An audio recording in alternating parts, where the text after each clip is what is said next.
Subscribe કરજો Shri Harileela YouTube ચેનલને. વિડીયોને લાઈક કરી કમેન્ટ કરી બેલ આઇકન દબાવજો નોટિફિકેશન માટે. જય સ્વામિનારાયણ. ભક્તો, આપણે આજના વિડીયોમાં ઇન્દિરા એકાદશી કેવી રીતે કરવી જોઈએ, આ એકાદશીની પૂજા વિધિ તથા ઉપવાસની રીત શું છે, આ એકાદશીના દિવસે જાગરણ કેવી રીતે કરવું જોઈએ અને તે ઉપરાંત એકાદશી કરવાથી શું ફળની પ્રાપ્તિ થાય છે તે વિશેની સંપૂર્ણ માહિતી આપણે આજના વિડીયોમાં મેળવીશું. તો ભક્તો, વિડીયોને અંત સુધી જોતા રહેજો. ભક્તો, એકાદશીની તિથિ તે ભગવાન વિષ્ણુને અતિ પ્રિય છે.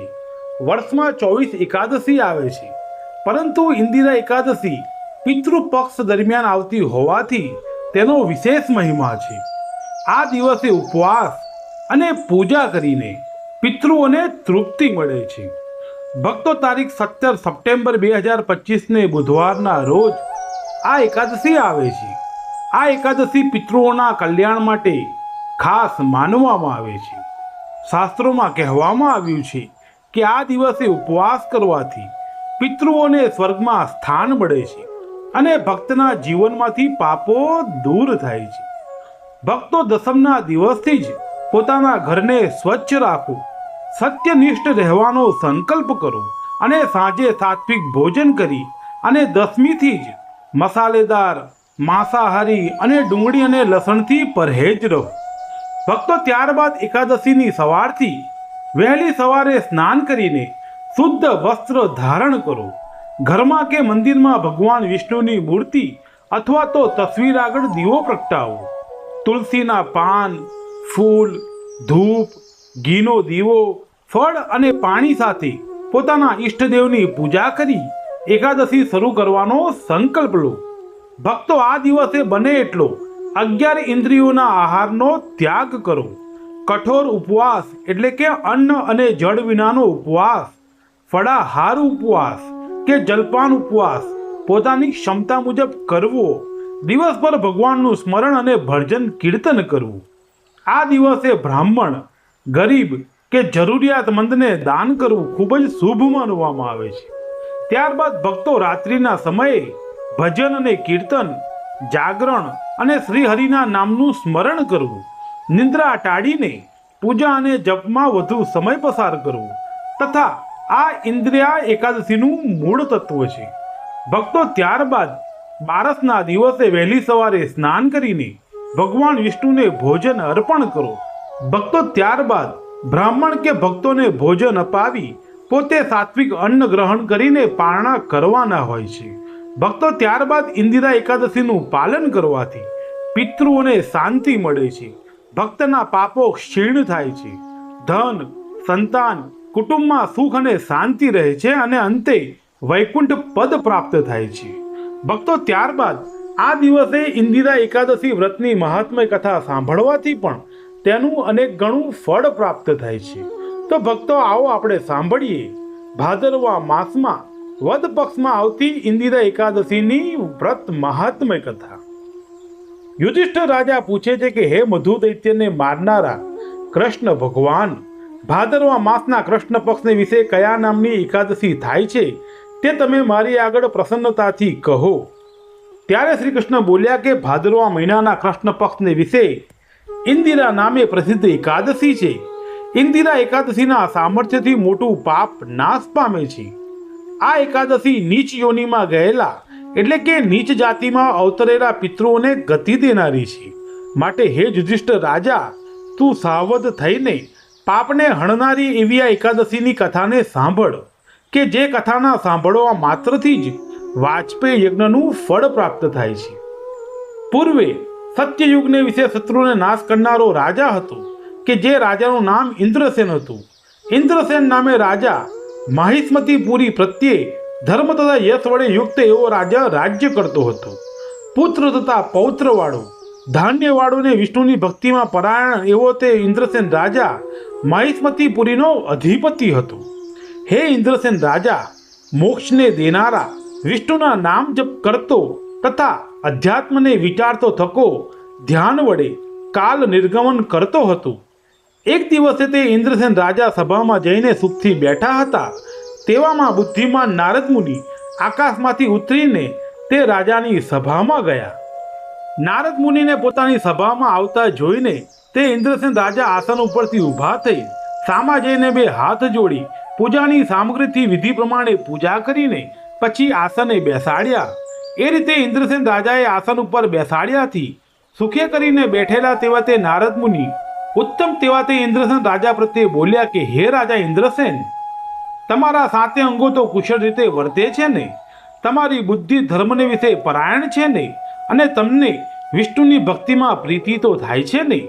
આ પ્રમાણે દેવઋષિ નારદજીનું વચન સાંભળીને ઇન્દ્રસેન રાજાએ કહ્યું કે હે મુનિઓમાં શ્રેષ્ઠ નારદ મુનિ, તમારી પ્રસન્નતાથી મારું સર્વ સ્થળે કુશળ જ છે.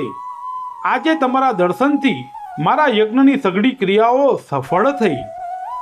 હે નારદજી, કૃપા કરીને તમે તમારા આગમનનું કારણ મને કહી બતાવો. આવું ઇન્દ્રસેન રાજાનું વચન સાંભળીને દેવર્ષિ નારદજી આ પ્રમાણે વાક્ય બોલ્યા કે હે રાજાઓમાં શ્રેષ્ઠ એવા ઇન્દ્રસેન, વિસ્મય પમાડનારું મારું વચન સાંભળ. હું ફરતો થકો બ્રહ્મલોકમાં ગયો હતો અને બ્રહ્મલોકમાંથી યમના લોકમાં ગયો હતો. ત્યાં યમરાજાએ ભક્તિથી મારી પૂજા કર્યા બાદ હું ઉત્તમ આસન પર બેઠો અને તે પછી ધર્મશીલ અને સત્યવાન રાજાઓના સૂર્યના પુત્ર યમને સેવતા હતા. ત્યારે બહુ પુણ્ય કરનારા એવા તમારા પિતાને વ્રત કરવામાં જે થોડી ખામી રહી ગઈ હશે તે ખામીના દોષથી યમની સભામાં બેઠેલા જોયા. હે જનોના ઈશ્વર ઇન્દ્રસેન, તે તારા પિતાએ મને જે સંદેશો કહ્યો છે તે તું સાંભળ. તે તારા પિતાએ મને કહ્યું છે કે હે બ્રાહ્મણ, ઇન્દ્રસેન એવા નામથી પ્રસિદ્ધ મહિષ્મતીપુરીનો જે રાજા થયો છે તે રાજાની આગળ મારા પૂર્વજન્મમાં કંઈ પણ વિઘ્ન થવાને લીધે હું યમરાજાની સમીપમાં રહું છું તે કહેજો.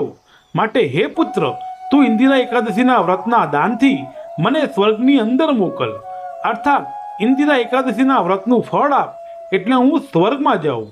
આ પ્રમાણે તમારા પિતાએ મને કહીને તમારી પાસે મોકલ્યો છે. તેથી હે પૃથ્વીના રાજા ઇન્દ્રસેન, તે સંદેશો કહેવા સારો હું તમારી પાસે આવ્યો છું. માટે હે રાજા, તું તારા પિતાને સ્વર્ગમાં જવા સારું ઇન્દિરા એકાદશીનું વ્રત કર. તે વ્રતના મહિમાથી તારા પિતા સ્વર્ગમાં જશે. ઇન્દ્રસેન રાજા પૂછવા લાગ્યા કે હે ભગવાન, કયા માસનો, કયા પક્ષની, કઈ તિથિને વિશે ઇન્દિરા એકાદશી આવે છે તથા કઈ વિધિ વડે તે ઇન્દિરા એકાદશીનું વ્રત કરવું તે મને તમે પ્રસન્ન થઈને કહો. ત્યારે નારદજી બોલ્યા કે હે ઇન્દ્રસેન રાજા, આ ઇન્દિરા એકાદશીના વ્રતનો શુભ એવો વિધિ હું તને કહું છું તે સાંભળ. ભાદરવા માસના કૃષ્ણ પક્ષની કલ્યાણકારી દસમ નામની તિથિને દિવસે સવારના પહોરમાં શ્રદ્ધાવાળા મન વડે સ્નાન કરવું. પછી મધ્યાહન સમયે બહારના જળમાં સ્નાન કરી પિતૃઓની પ્રીતિ માટે શ્રદ્ધા સહિત સ્નાન કરવું. તે પછી એક વખત ભોજન કરીને રાતે પૃથ્વી ઉપર સૂવું. પછી નિર્મળ સવાર થાય એટલે કે એકાદશીના દિવસે પ્રથમ દાંતણ કરીને પછી મોઢું ધોવું. ત્યારબાદ ભક્તિભાવથી ઉપવાસ કરવાનો નિયમ લેવો. હે વિનાશ રહિત, હે કમળ સરખા નેત્રવાળા, આજે હું નિરાહાર રહીશ, સર્વ સુખોનો ત્યાગ કરીશ અને આવતીકાલે જમીશ, માટે મારું રક્ષણ થાવ. આવો નિયમ લઈ મધ્યાહન વખતે શાલિગ્રામ શિલા આગળ વિધિ પ્રમાણે શ્રાદ્ધ કરી તેમને સારી રીતે પૂજીને દક્ષિણાઓથી સંતુષ્ટ કરેલા શુદ્ધ બ્રાહ્મણોને જમાડવા. પછી ડાહ્યા મનુષ્યએ પૃથ્વીઓના શેષને સૂંઘીને ગાયને ખવડાવી તથા ધૂપ, ચંદન વગેરેથી વિષ્ણુ ભગવાનની પૂજા કરવી. પછી રાતના વિષ્ણુ ભગવાનની સમીપમાં જાગરણ કરવું અને બારસના દિવસે સવારના પહોરમાં ભક્તિ વડે હરિભગવાનનું પૂજન કરી બ્રાહ્મણોને જમાડી અને પછી પોતાના ભાઈઓ, દોહિત્રો અને પુત્રો વગેરેની સાથે વાણીને નિયમમાં રાખીને જમવું. અર્થાત કોઈને કટુ વચન ન કહેતા જમવું. હે રાજા, આળસ રહિત આ વિધિ તમે વ્રત કરો. હે પૃથ્વીના પ્રતિ, આ વ્રતના પ્રભાવને લીધે તમારા પિતૃઓ વિષ્ણુના લોકમાં જશે. હે યુધિષ્ઠિર રાજા, આ પ્રમાણે તે ઇન્દ્રસેન રાજાને વ્રતનો વિધિ કહીને નારદ મુનિ અંતર ધ્યાન થઈ ગયા. ત્યારબાદ રાણી, પુત્રી અને ચાકરો સાથે ઇન્દ્રસેન રાજાએ નારદજીના કહેવા પ્રમાણે અર્થાત નારદજીએ બતાવેલા વિધિ પુરસ્પર આ પ્રમાણે ઉત્તમ વ્રત કર્યું. હે કુંતીના પુત્ર યુધિષ્ઠિર, આ વ્રતના કરવાથી સ્વર્ગમાંથી પુષ્પોની વૃષ્ટિ થઈ અને તે જ વખતે ઇન્દ્રસેન રાજાનો પિતા પણ ગરુડની ઉપર બેસીને વિષ્ણુના લોકમાં ગયો અને રાજર્ષિ ઇન્દ્રસેન પણ શત્રુ રહિત નિષ્કંટક રાજ્ય કરી પુત્રને ગાદી ઉપર બેસાડીને પોતે પણ સ્વર્ગમાં ગયો. આવી રીતનું આ ઇન્દિરા એકાદશીનું મહાત્મ્ય મેં તારી આગળ કહ્યું. આ ઇન્દિરા એકાદશીના પાઠ કરવાથી અને શ્રવણ કરવાથી મનુષ્ય સર્વ પાપોમાંથી મુક્ત થાય છે. વળી આ લોકમાં સર્વ સુખો ભોગવીને ઘણા કાળ સુધી વિષ્ણુના લોકમાં વસે છે. તે પ્રમાણે શ્રી બ્રહ્મ વૈવર્ત પુરાણને વિશે ભાદરવા માસના કૃષ્ણ પક્ષની ઇન્દિરા નામની એકાદશીનું મહાત્મય તે સંપૂર્ણ થયું. આમ ભક્તો, આપણે આજના વિડીયોમાં જે માહિતી મેળવી તે ઇન્દિરા એકાદશી, તેની માહિતી તમને કેવી લાગી તે અમને જરૂર કમેન્ટ કરીને જણાવજો. આજનો વિડીયો અમે સમાપ્ત કરીએ છીએ. સર્વે હરિભક્તોને અમારા ઘણા હેતથી જય સ્વામિનારાયણ.